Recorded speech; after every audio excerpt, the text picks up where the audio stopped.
Hi guys, welcome back sa aking vlog. At sa puntong ito nalaman na namin ang nangyari sa fishing boat. Dito nakita na namin ang life raft na kung saan lulan ang mga crew ng fishing boat. At dito na rin namin sinimulan ang pag-rescue sa kanila. Hinila namin ang kanilang life raft papunta sa aming accommodation ladder para makaakyat sila sa aming barko. Kailangan bilisan dahil baka may injury sila.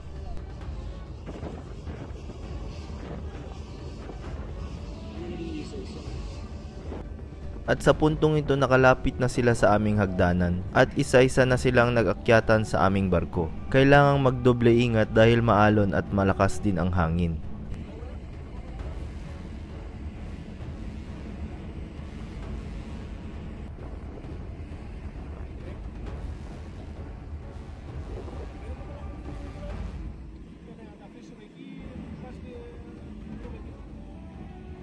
At sa wakas ay nakaakyat na rin sila sa aming barko. At ito na sila, kabilang dito ang kanilang Taiwanese na kapitan. Siya yung nakaitim. May mga Pinoy din at Vietnamese.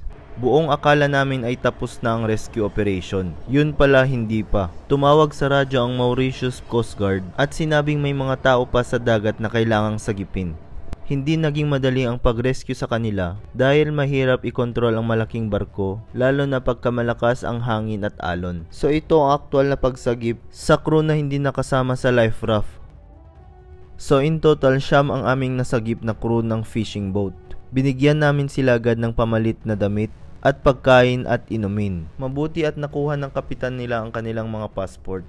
Gusto ko lang sabihin na hindi lang kami ang nag-participate sa rescue operation na ito. May isa pang barko na tumulong. Nakasagip din sila ng 8 crew. At gusto ko rin i-shoutout ang matitikas na crew ng Captain John year 2016. The best kayo. At dahil hindi namin pwedeng isama ang mga crew ng fishing boat sa aming biyahe, sila ay inihatid namin sa Mauritius. Very fulfilling ito at nakapagbigay sa amin ng high moral. Dahil obligasyon natin na sagipin ang ating kapwa, lalo na ang ating mga kabaro. So yun lang guys, share ko lang. Sana na-inspire ko kayo. Please don't forget to like and follow my page. Thanks for watching.